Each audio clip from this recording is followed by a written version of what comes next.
그러다가 이 3포로도 부족해서 조금 있다가 5포 세대라는 말이 이렇게 신조어가 생겼습니다.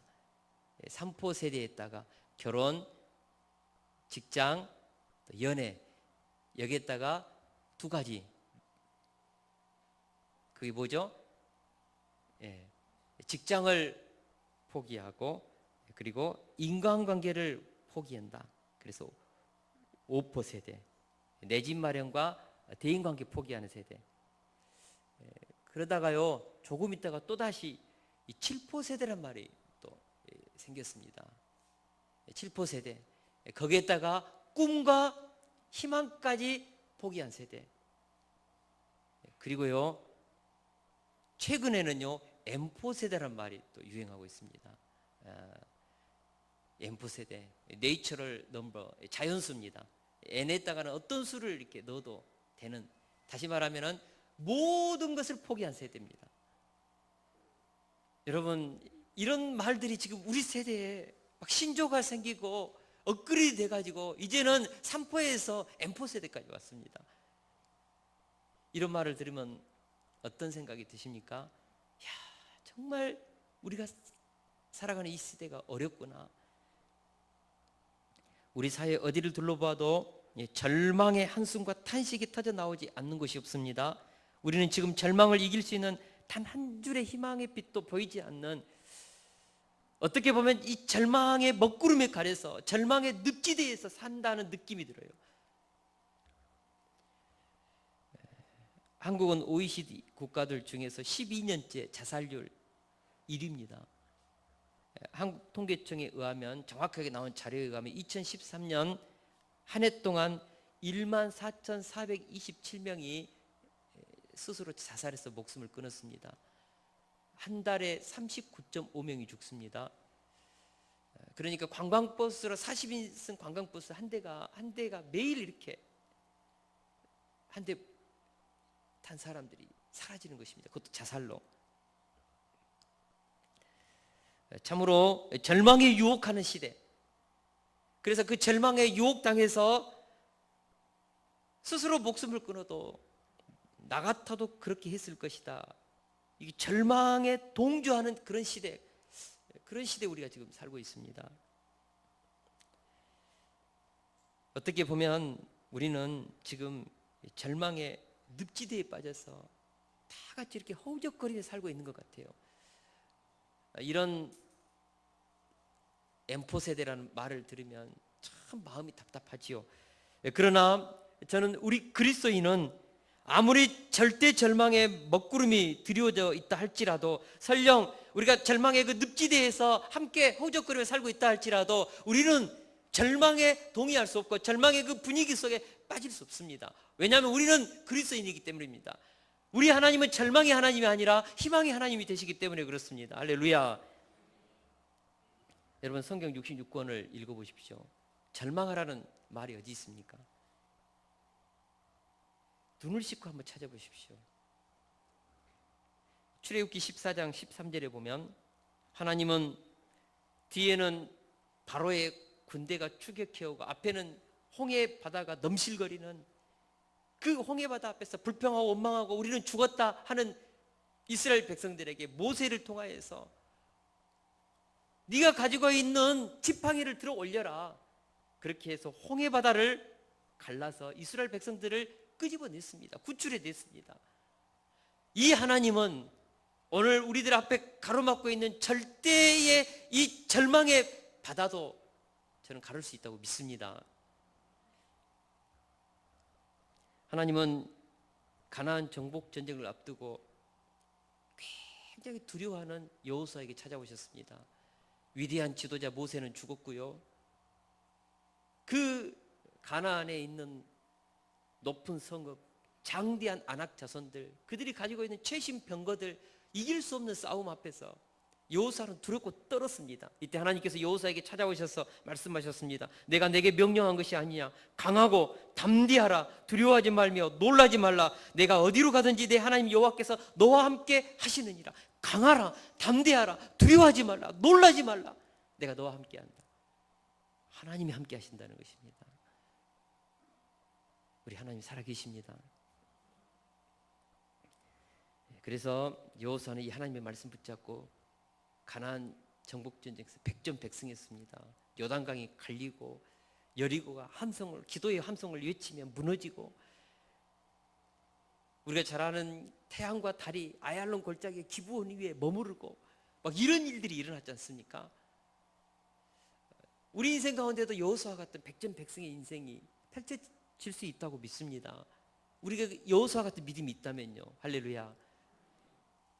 나폴레옹은 나의 사전에는 불가능이란 없다고 했는데 결국 그도 세인트 헬레나 그 섬에서 실패해서 죽었지 않습니까?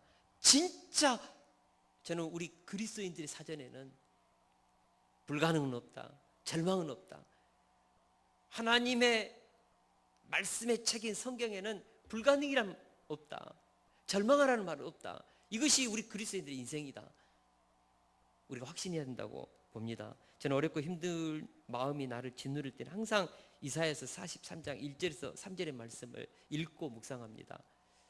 같이 한번 읽어볼까요? 이사야서 43장 시작. 야곱아, 너를 창조하신 여호와께서 지금 말씀하시느니라. 이스라엘아, 너를 지으신 이가 말씀하시느니라. 너는 두려워하지 말라. 내가 너를 구속하였고 내가 너를 지명하여 불렀나니 너는 내 것이라.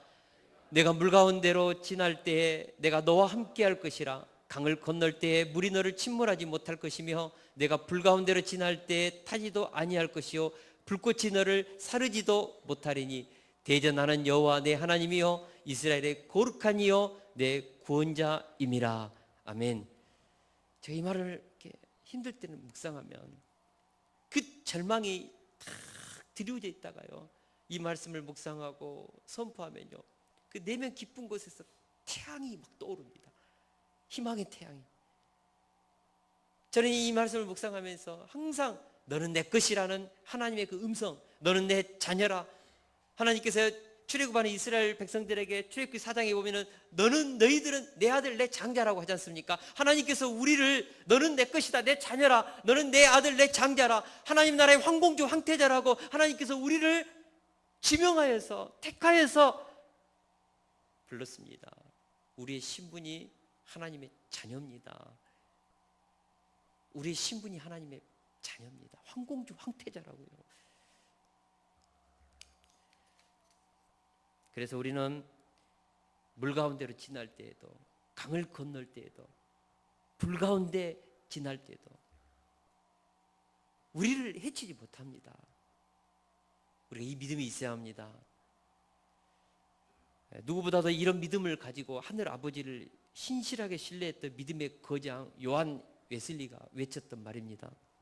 할 수 있는 한 최선의 것을, 할 수 있는 한 모든 사람과 함께, 할 수 있는 한 모든 장소에서, 할 수 있는 한 끝까지. 여러분, 이 요한 웨슬리의 이 말이 우리의 심령에 옵니까? 이것을 좀 말 다르게 바꿔보면 생명이 있는 한 포기하지 말고 최선을 다하라는 것입니다. 왜냐하면 하나님이 살아 계시기 때문에, 하나님이 우리와 함께 하시기 때문에 그렇다는 것입니다. 저는 이것이 기독교의 사상이라고 생각합니다. 성경의 스피릿, 예수님의 스피릿, 하나님이 말씀하시는 하나님의 정신, 이것이 무엇입니까? 하나님의 택한 자녀들의 인생 가운데는 절망은 없다는 것입니다. 우리가 이 하나님의 이 음성을 들어야 합니다. 하나님은 절망의 하나님이 아니라 희망의 하나님이십니다. 오늘 말씀의 제목은 막힘도 있지만 순적한 길도 있답니다. 여러분, 믿음의 사람들에게도 막힘이 있습니다. 장애물이 있습니다. 원수가 있습니다. 공중의 권세 잡은 자 마귀 사탄, 주님이 오실 때까지 살아 역사하고 있고 부지런히 일하고 있고 우리 공격하고 있습니다. 연약한 육신을 입고 있는 우리 끝없이 이 마귀의 공격을 받아서 무너지고 넘어지고 유혹받아서 쓰러질 때도 있습니다. 그러나 우리는 하나님의 자녀입니다. 영원하신 하나님의 성령께서 우리 속에 내주하시고 하나님과 연결시켜 주시고 예수 그리스도 안에 거하게 하십니다. 우리는 이 하나님 안에서 희망의 삶을 살아낼 수 있습니다. 할렐루야.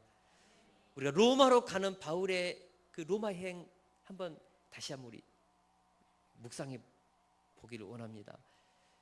바울 사도가 3차 전도 여행할 때쯤 하나님으로부터 로마도 보아야 하리라는 이 비전의 음성을 들었습니다. 하나님의 방향이죠. 사명이죠. 그래서 예루살렘에 왔습니다. 어떻게 보면은 환난과 결박이 있는 예루살렘 생명 각오하고 갔습니다. 그곳에서 결박당해서 죽을 뻔했지요. 그러나 천부장이 바울을 살렸습니다. 그런데 곧바로 바울을 죽이고자 하는 40명의 살인 결사단들이 조직되었습니다. 생각해 보세요. 바울을 죽이기 전에 먹지도 마시지도 않겠다고 금식하는 40명, 한 사람의 수도권만 있어도 힘든데, 한 사람의 나를 괴롭히는 직장 상관이 있어도 힘든데, 한 사람의 그 말 안 듣는 남편 있어도 힘든데, 그렇지 않습니까? 40명을 나를 죽이고자 눈을 부리뜨는 살인 결사단이 조직되었다고 생각해 보세요. 매일 삶과 죽음의 이 갈림길에서 얼마나 스트레스 받았겠습니까? 바울 사도가요. 그러나 하나님께서 바울의 생지를 통하여서 이 사실을 알려줬습니다. 그렇게 해서 천부장은요, 보병 200명, 마병 70명, 창병 200명, 470명의 로마 군사로 바울을 보호해서 예루살렘에서 가이사랴로 이동시켰습니다. 보호를 받아서 갔지요. 그러나 가이사랴에서 또다시 2년 동안을 머무릅니다. 벨릭스 총독이 뇌물을 받고자 하고 여론을 이렇게 주시하면서 음흉한 정치적인 어떤 그런 계산을 하면서 바울을 안 풀어주는 거예요. 답답하고 지루한 2년, 바울의 인생 가운데 그 바쁘고 숨가쁘게 달려왔던 바울의 인생 가운데 2년 동안을 빌립 가이사랴에서 헤롯 감옥에서 2년 동안을 지지부진한 시간을 보냈습니다. 얼마나 답답했을까요? 바울의 인생 가운데. 그러다가 또다시 하나님은 베스도 총독이 새롭게 부임했을 때 또 길을 열어주었습니다. 그렇게 해서 이제는 로마도 갈 수 있는 길을 열고 갔지요. 그러나 우리가 잘 아는 것처럼 선장과 선주들과 그 배에 탄 사람들이 경제적인 이득을 얻고자 미항에서 베닉스로 출항해가지고 14일 동안을 유라굴라 광풍을 만나가지고 죽을 뻔 또 했지 않습니까? 거기에서 배가 난파돼가지고 겨우 살아가지고 멜리데 섬에 갔는데 이제 이번에 또 독사가 그냥 손을 물어서 바울을 또 죽이려고 공격하고. 한번 생각해 보세요. 바울의 인생 가운데 로마로 가는 길이 순적했냐고요. 끝없는 장애물, 바울을 죽이려고 했던 40명의 살인 결사단들, 벨리스 총독의 그 음흉한 정치적인 계략들, 선주들과 선원들의 그 경제적인 이득 때문에 유라굴라 광풍을 만나야 했고 독사가 물고, 이것이 로마로 가는 바울의 길이었습니다. 그럼에도 불구하고 바울 쓰러지지 않았습니다. 죽지 않았습니다. 왜 그렇습니까? 사명을 가지고 갔기 때문입니다. 하나님께서 로마도 보아야 하리라는 음성을 줬기 때문입니다. 여러분, 사명자에게 장애물도 있습니다. 막힘이 있습니다. 독사 공격합니다. 40명의 우리 인생의 까다로운 사람들이 우리를 죽일 듯이 물어뜯습니다. 이리 때처럼. 그래도 우리 안 무너집니다. 왜요? 우리는 하나님께 붙들린 사람, 하나님의 사명을 가진 사람들이기 때문에 그렇습니다. 그래서 하나님을 의지하는 사람은 실패의 때에도 고난의 때에도 쓰러지지 않고 희망의 세계로 나갑니다. 이것이 사도행전 28장에서 계속해서 우리에게 주는 메시지 아닙니까? 해리포터의 작가의 조앤 롤링이라는 사람이 있습니다. 다 알 거예요. 워낙 유명하기 때문에. 이분이 2008년 6월 5일 미국의 하버드 대학에서 명예 박사학위를 받은 뒤 기념 강연을 하면서 했던 말입니다. 세상을 바꾸는 데에는 마법이 필요하지 않습니다. 우리 내면에 이미 세상을 바꿀 힘이 존재하기 때문입니다. 엄청난 말을 했습니다. 조앤 롤링 결혼에 실패했습니다. 남편이요 끊임없이 구타했습니다. 폭력 휘둘렀습니다. 결국은 도망치다시피 결혼에 실패하고 나와서 회사에 취직했는데 취직하는 곳마다 잘리고 해고당하고 쫓겨나고 얼마나 힘들었는지, 갓 태어난 그 딸을 붙잡고 사는 인생길이 힘들었는지 여러 번 자살을 시도했습니다. 암흑 같은 인생의 밑바닥에서 삶이 어렵고 가난이 지겨워서 죽으려고 목숨 끌려고 시도했습니다. 그 마지막 인생의 늪지대에서, 절망의 늪지대에서 그녀는 기대를 가지고 친구들을 찾아갔습니다. 돈을 빌리기 위해서. 친구들은 너무나 가련하게 사는 이 롤링에게 600파운드의 돈을 빌려줬습니다. 많은 돈 아닙니다. 롤링은 이 600파운드 돈으로 에딘버러 변두리의 허름한 임대 아파트를 그곳에서 이제 얻어가지고 사는 것입니다.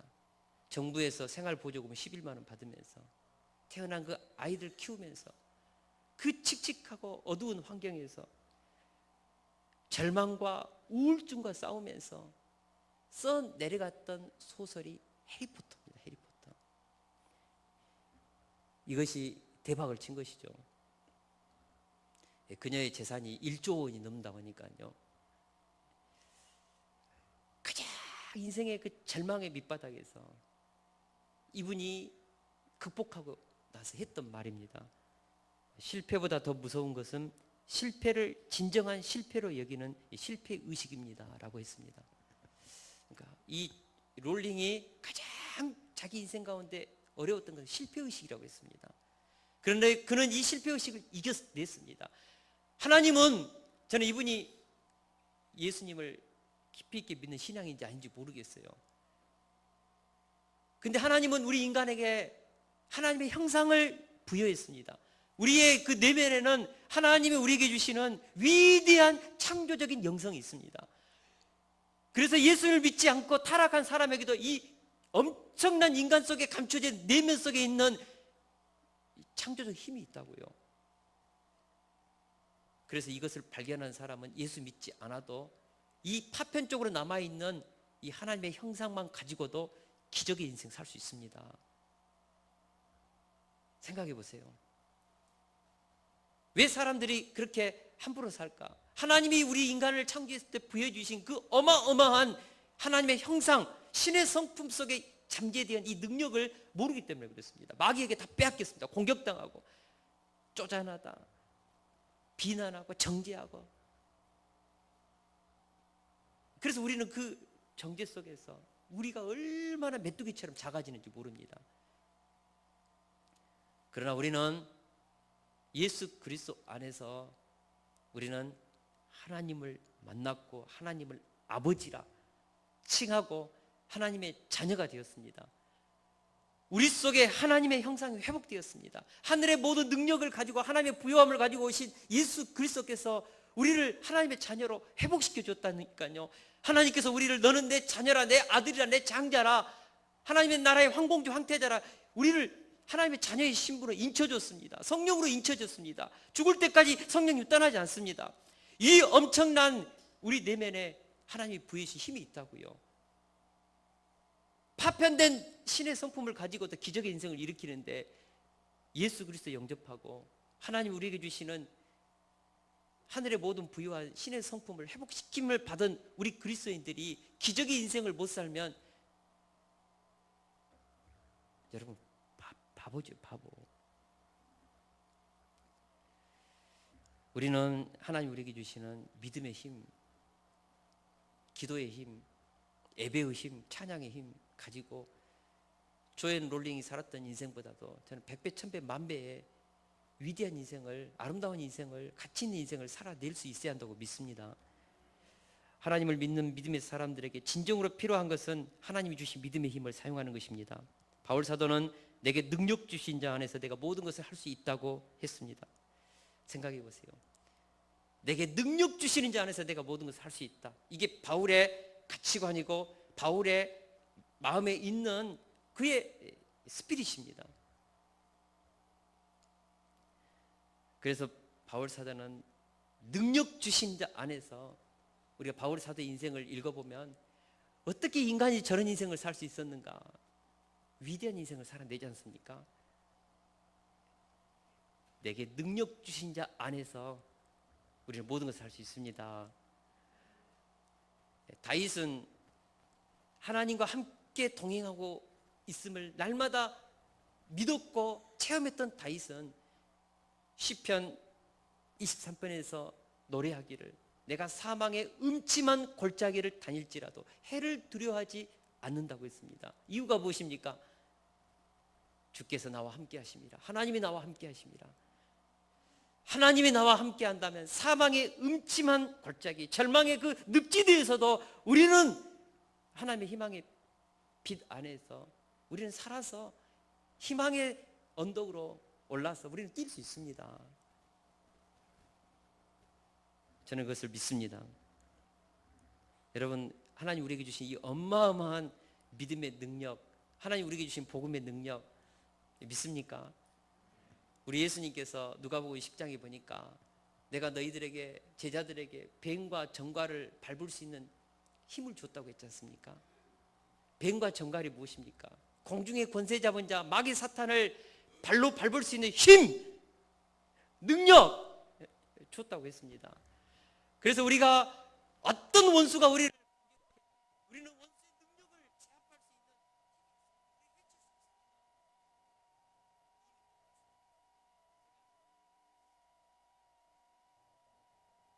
그래서 종종 그런 기도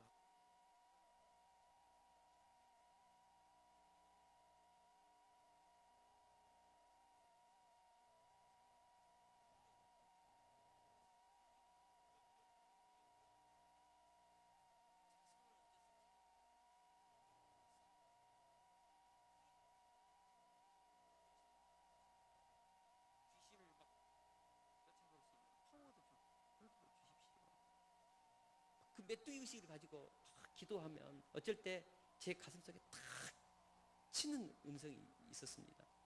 야, 너는 왜 나한테 능력 달라고 하냐? 입이 너 안에 있지 않느냐? 너는 하나님의 자녀이고 내가 택한 주의 무슨 능력 이 안에 다 줬다. 뱀과 정갈을 밟을 수 있는 힘과 능력 너 안에 있다. 귀신을 쫓아내 벽을 붙일 수 있는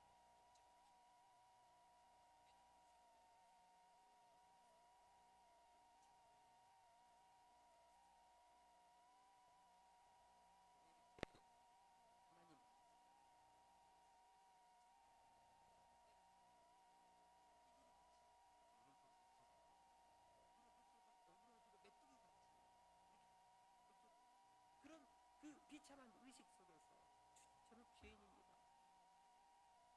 살려주십시오. 왜 이런 이미 하나님의 영광스러운 신분을 가지고 있음에도 불구하고 왜 우리가 이런 기도를 할까요?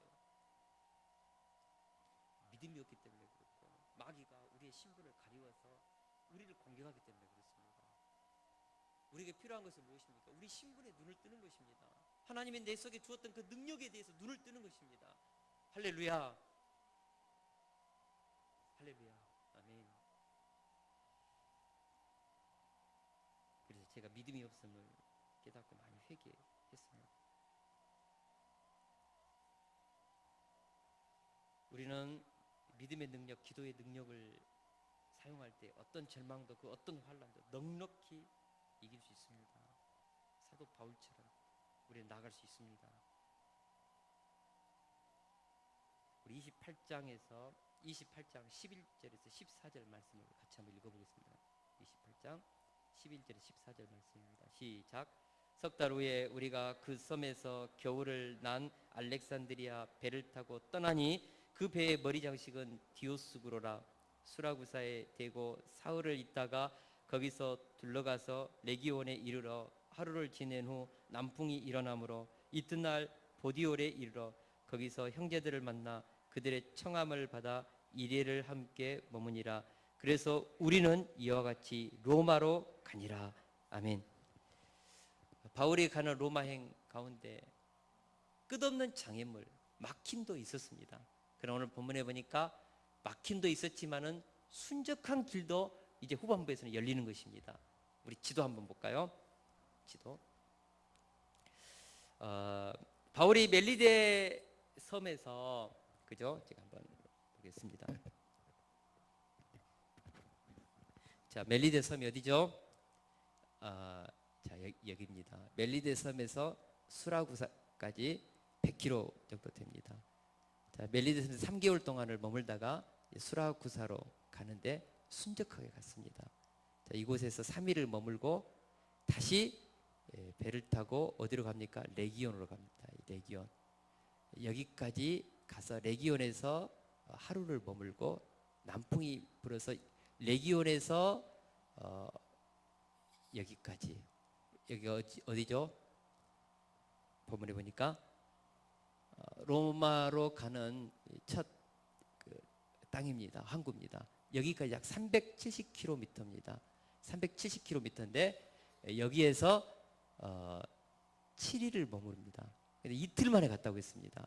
굉장히 순적하게 남풍이 불어서 가는 것입니다. 보디올까지죠. 보디올까지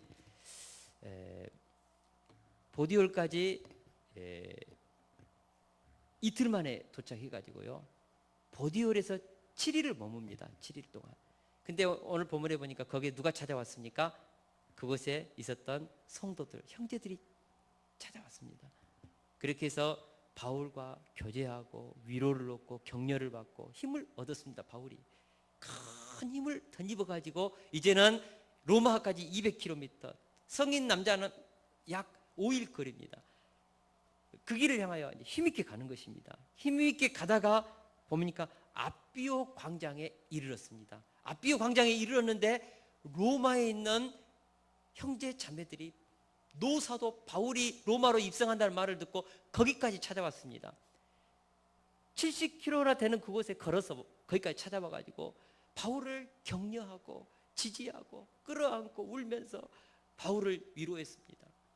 여러분, 이 아비오 광장은 로마로 향하는 길 가운데 가장 오래되고 완벽한 도로 가운데 하나로서 로마 장군들이 전쟁에 승리하면 이 아비오 광장에서부터 뭐합니까? 승리의 개선을 하는 것입니다. 우리가 고속도로에 가다 보면은 휴게소가 있는데 아비오 광장은 큰 대로 광장입니다. 이곳에서 로마에 있는 형제 자매들이 와가지고 바울을 개선 장군을 맞이하듯, 로마로 입성하는 바울을 개선 장군 맞이하듯이 그렇게 환영해주고 격려하고 위로했습니다. 그리고 또 오늘 본문에 보니까 트레이스 타베르네라는 곳에 도착했습니다. 이곳이 삼관인데 약 한 5, 6km 가니까 또 이곳에 보니까 또 로마에 있는 성도들이 2차 환영단들이 그곳에 와가지고 거기서도 바울을 환영했습니다. 본문에 보니까 바울을 맞으러라는 이 의미는 헬라어로 아판테신인데 왕이나 장군을 맞이할 때 쓰는 단어입니다. 왕이나 장군을 맞이할 때 쓴 단어로서 바울 사도가 로마로 입성한 것을 마치 왕을 맞이하듯이, 개선 장군을 맞이하듯이 그렇게 했다는 것이죠. 그렇게 해서 바울은 15절에 보니까 바울이 바로 이들로 인하여서 큰 힘과 위로를 얻었다고 했습니다. 우리 다 같이 15절을 같이 한번 보겠습니다. 15절을 읽습니다. 시작. 그곳 형제들이 우리 소식을 듣고 아비오 광장과 트레이스 타베르네까지 맞으러 오니 바울이 그들을 보고 하나님께 감사하고 담대한 마음을 얻으니라. 아멘. 바울의 로마로 가는 길에는 막힘도 있었습니다. 그러나 멜리데 섬부터는 순적하게 열렸습니다. 남풍이 불고 바울을 위로하고 격려하고 그 먼 곳까지 와가지고 많은 그리스도인들이 노사도 바울의 수고를 위로했고 로마로 입성하는 바울을 환영했습니다. 힘을 얻었습니다. 위로를 얻었습니다. 저는 우리의 로마로 가는 인생길에 이런 의미가 있다고 봅니다. 막힘도 있지만 순적함도 있습니다. 위로도 있고 격려도 있습니다. 저는 로마서 8장 18절 말씀을 참 좋아하는데, 생각컨대 현재의 고난은 장차 나타날 영광과 좋게 비교할 수 없도다. 현재의 고난은 앞으로 나타날 하나님의 그 영광에 비하면 비교할 수 없습니다. 우리 인생 가운데 어려움도 있지요. 막힘도 있지요. 장애물도 있지요. 그러나 하나님께서 때가 되면 순적한 문을 여십니다. 사명인들에게는 고난도 있지만 영광도 있습니다. 우리가 산 날 동안 고난이 있다 할지라도 우리가 하나님의 나라에 가면 말할 수 없는 하나님의 위로와 상급이 있습니다. 그래서 믿음의 사람들은 고난은 있지만 실패가 없고 장애물은 있지만 무너짐은 없습니다. 그래서 우리는 어떤 어려움이 와도 희망을 가지고 일어서서 개척하고 도전하는 것입니다. 여러분 이런 스피릿이 있습니까? 제가 그 새마을 운동을 이렇게 일으켰던 류태영 박사님을 참 존경하는데 전에도 한번 제가 같이 나눈 것 같아요. 제가 동강교회 부교육자 시절 때 이분을 이제 그 교회 세미나 강사로 이렇게 초청해서 공항에서 강주공항에서 맞이해서 같이 온 적이 있습니다. 굉장히 성격 까칠합니다. 까칠하고 아주 그냥 정도 없는 것 같아요. 마음이 굉장히 객관적이고 냉정하더라고요. 근데 그 마음 가운데 그 따뜻함이 있어요. 그러면서 그 고집스러운 그것이 있더라고요. 그분을 이제 모시고 오면서 그분이 쓴 책 제가 사인 좀 해달라고 했거든요. 나는 항상 청년이고 싶다는 이 책. 이분의 인생을 이제 뭐 다 아시는 분은 알겠지만은 이분은 참 정말 가난한 가정에서 태어났습니다. 전북 임실에서도 산골로 들어가는 청웅이라는 산골 그 시골 동네에서 자랐는데 그 시골에서도 땅 한 평 없는 머슴의 아들. 우리는 이런 사람 보고 찢어지게 가난하다고 그러지 않습니까? 자기 가족들 중에서 초등학교 한 명 못 들어가고 유일하게 자기만 은혜를 받아가지고 그것도 1년 꿇어가지고 들어갔습니다. 근데 이분의 인생 가운데 희망의 빛이 비쳤습니다. 초등학교 우리 때는 국민학교 5학년 때 5학년 때 어머니 손에 이끌려서 교회 다니기 시작한 것입니다. 새벽기도 다니고 교회 다니면서 위로를 얻고 교회 학교 선생님들이 이 류태영 학생에게 하나님을 믿고 기도하면 하나님이 너를 지켜주신다. 기적이 있다. 이런 믿음의 말로 축복해 주니까 힘을 얻었습니다. 중학교 갈 형편은 안 되지만은 그 중학교 그 통신 과정을 써가지고 혼자 공부하고 그래서 그쪽에 그 중학교가 생기니까는 18살에 중학교에 들어가서 그 당시 국회의원 그 아들 과외시키면서 공부하고 그리고 나서 더 청운의 꿈을 품고 서울에 가고 고등학교 공부를 하고 싶어가지고 길이 없지요.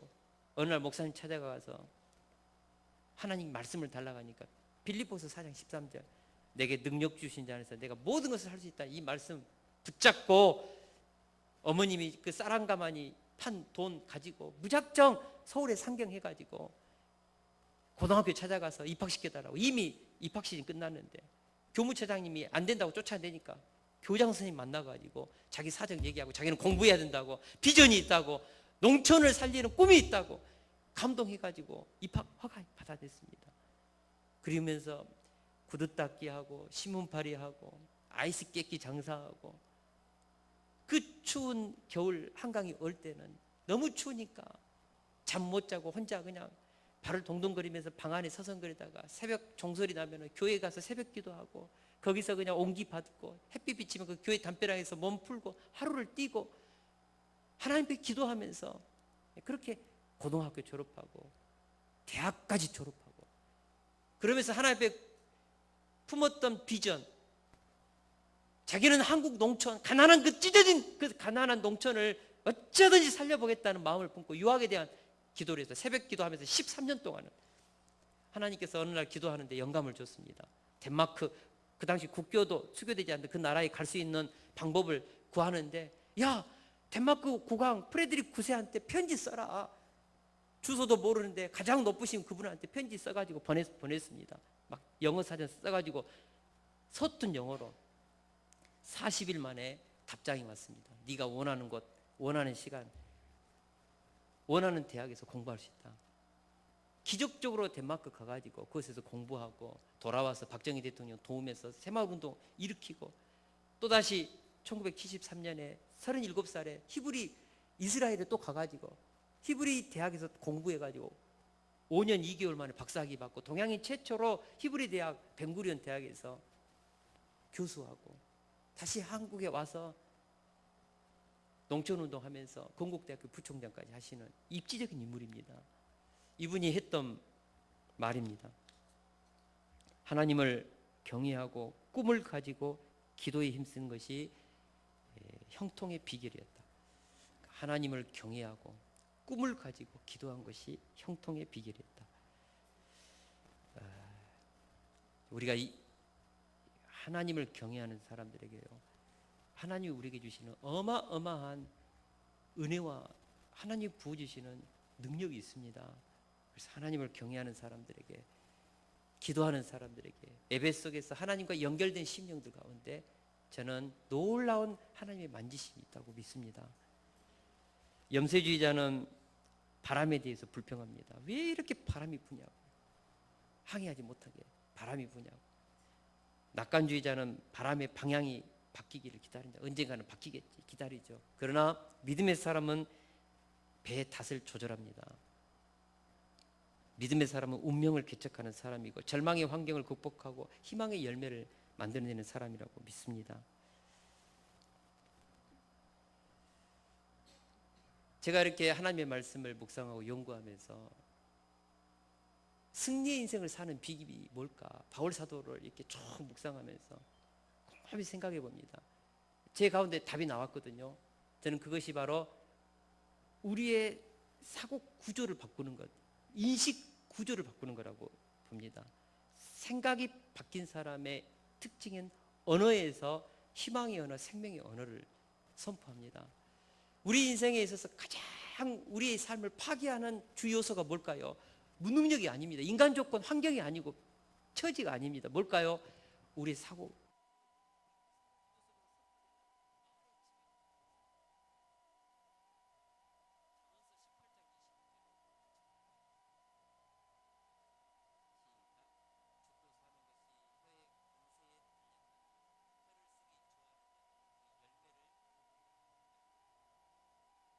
사는 것이 혀의 권세에 달렸다. 우리가 죽고 사는 문제가 우리가 선포하는 언어적인 문제다. 언어는 우리의 생각의 결과입니다. 언어는 우리의 행동을,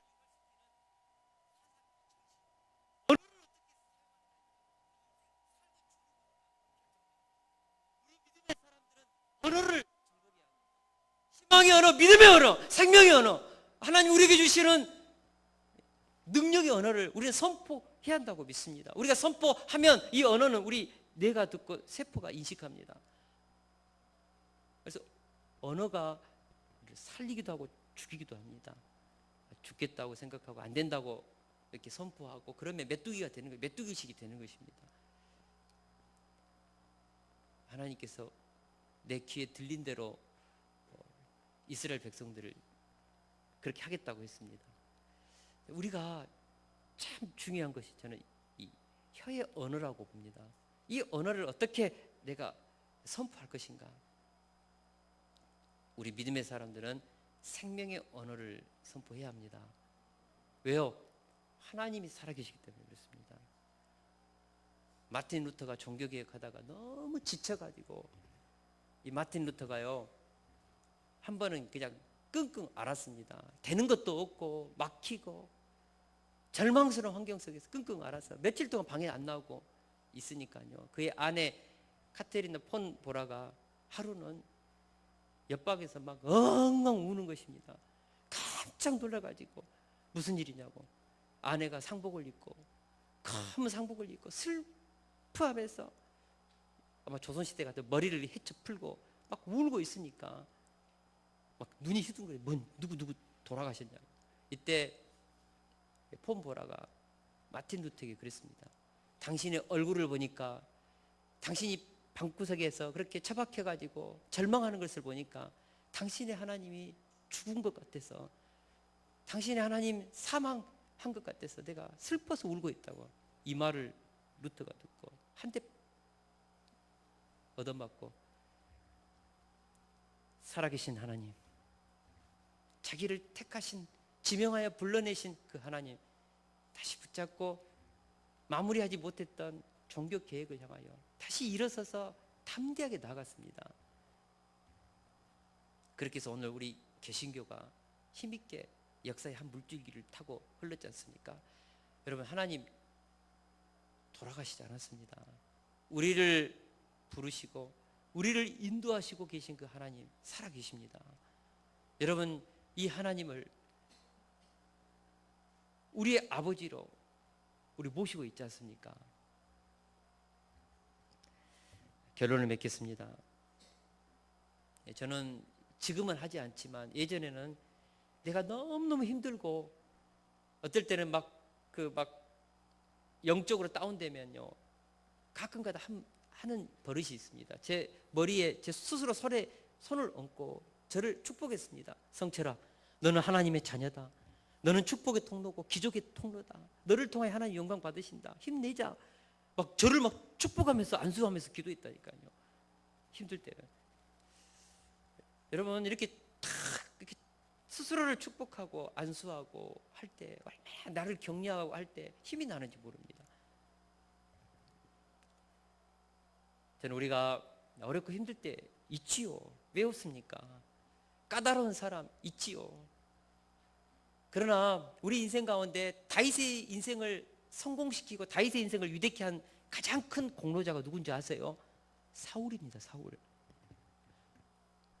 우리 인생을 가장 힘들게 하고 우리를 아프게 하고 우리를 찌르고, 그렇게 해서 우리의 삶 가운데 말할 수 없이 우리의 삶을 이렇게 용기를 꺾는 그 사람이 누구죠? 누구죠? 하나님을 붙잡게 하는 내 인생의 최고의 수혜자입니다. 그 사람 때문에 내가 하나님을 다시 한번 바라보게 되고, 그 사람 때문에, 그 사람의 그 까다로운 삶의 공격 때문에 내가 다시 영적인 눈을 뜨는 것입니다. 육의 세계에서 신령한 하늘의 세계로 나가는 것입니다. 하나님은 종종 그렇습니다. 우리 육안이 가리우고 영적으로 무디어지고 할 때는 그런 사람을 통하여서 우리를 때리고 영안을 열어서 우리를 새로운 영적인 세계로 안내할 때가 있습니다. 다윗에게는 바로 사울이 다윗을 위대케 한 최고의 공로자입니다. 오늘 오후 예배 때부터 느헤미야서를 하려고 하는데, 산발락과 도비아와 겟셈, 이들이 막 느헤미야를 막 목살게 구니까 위대한 인생을 느헤미야가 산 것입니다. 여러분, 도전이 있으면 우리는 응전을 해야 되지 않습니까? 우리가 응전할 수 있는 환경, 우리를 응전할 수 있도록 깨우치는 그 사람, 누가 보낸 것입니까? 하나님이 보내신 것입니다. 구속사적인 눈을 뜨고 인생을 해석하세요. 왜 자녀들의 인생이 그렇게 때로는 어렵고 힘들까요? 왜 그런 개떡 같은 남편이 우리를 공격할까요? 때로는, 제가 그런 말 써서 죄송합니다, 아내를 통하여서 우리를 막 무섭게 막 연단시킬 때가 있습니다. 때로 우리의 직장 속에서 우리를 까다롭게 하고 우리 인생을 조롱하고 멸시하는 사람들이 있습니다. 그 사람들이 누구예요? 우리를 하나님의 영광스러운 사람으로 다듬는 교사들이고 선생들이고 우리를 하나님께로 인도하고 깨우치는 공로자들입니다. 영안을 떠서 인생을 해석하십시오. 섭리적인 하나님을 보고 눈을 뜨십시오. 하나님은 하나님의 자녀들에게 실수함 없이, 후회함 없이 완벽하게 인도하고 계십니다. 원망하지 마세요. 불평하지 마세요. 40명의 살인 결사단 증오심을 가지고 다윗은 바울 사도는 싸우지 않았습니다. 그냥 가는 것입니다. 사명 가지고. 저와 여러분들이 이 하나님을 믿고 단 하루도 절망에 사로잡히지 맙시다. 아무리 위기다, 망할 것이다, 희망이 없다, 미래가 안 보인다, 세상 사람들이 외쳐도 바울이 가는 로마 행처럼 막힘도 있지만 순정한 길도 있음을 믿읍시다. 사명 가지고 사는 사람 죽지 않습니다. 할렐루야. 승리합니다. 할렐루야. 아멘. 우리 찬양하면서 우리 같이 기도하는 시간 갖겠습니다.